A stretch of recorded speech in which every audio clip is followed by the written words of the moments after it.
Right there, good morning YouTube.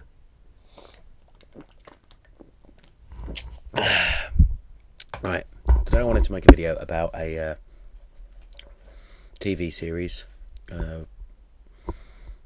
written and presented by David Attenborough. It's 1979's Life on Earth. Okay, this one is part of a collection that I've got of all of David Attenborough's, what is known as the Life series, or the Life collection.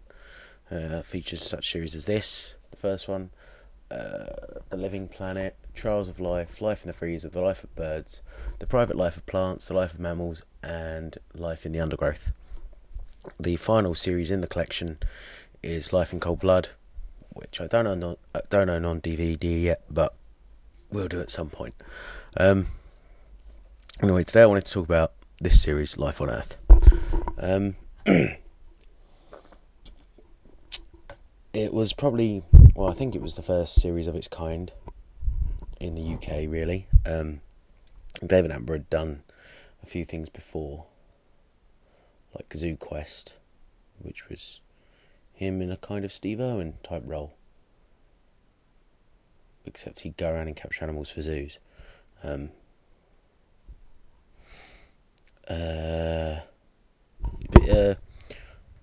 Sorry. So 1979, because of the series because of the series age, the video quality and the audio quality is a bit meh. But you know, they didn't know they were going to release this on a DVD sometime in the future, so you can't really blame them for that. And the technology wasn't as good as it was then. Wasn't as good as it is now then.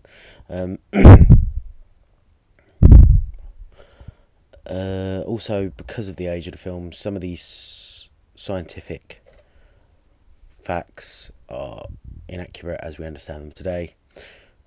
You can pretty much figure out which ones if you know a little bit about science, natural history, biology. And if anything, you should take comfort from the fact that our knowledge has changed and our understanding of science does grow and adapt. So what's in this series exactly? Well, there are I believe 13 episodes, and it starts at the very beginning of life on the planet and goes through the evolutionary milestones that are ending with ourselves. So you've got the infinite variety, which is sort of about the very, very early stages of life. Building bodies, which is about the sea living invertebrates. The first forest, which is about the first land vegetation and the first invertebrates to move onto the land. The swarming hordes, which is about all the insects that came onto the land. The conquest of the waters, which is about the fish. Invasion of the land, which is about the amphibians. Victors of the dry land, which is about the reptiles. Lords of the air, which is about the birds. The rise of the mammals, which is about monotremes and marsupials. Theme and variations, which is about primitive mammals such as tree shrews, desmans, star-nosed moles, insect eaters in general, then also bats and whales and dolphins. The hunters and hunted, which is about the herbivores and carnivores. Life in the trees, which is about the primates, and the compulsive communicators, which is about humans. There are a number of reasons that this series has earned a degree of fame. For example, the sequence where David Attenborough meets a family of gorillas. If you haven't seen that sequence, look for it on YouTube. Seriously. As I say, it was also the first series of its type, in the UK at least. And really, really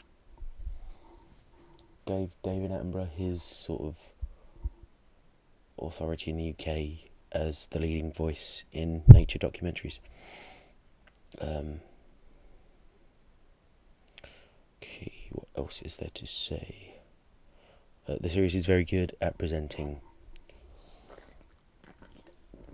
the various milestones in evolution and explaining how we are just a part of that, and how we're not really special, and yet at the same time we kind of are, but not in any supernatural kind of sense. So I think that's probably about it. Special features, World Track with Tony Soper.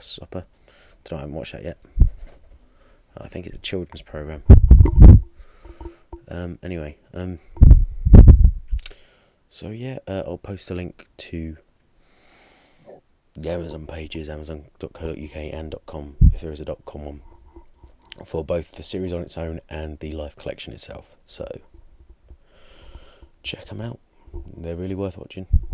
And I'll leave the last word to David Attenborough himself with his summing up of the series at the end of the last episode, The Compulsive Communicators, which was about humans.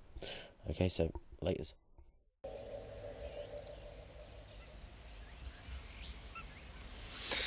This is the last programme in this natural history, and it's very different from all the others because it's been devoted to just one animal, ourselves.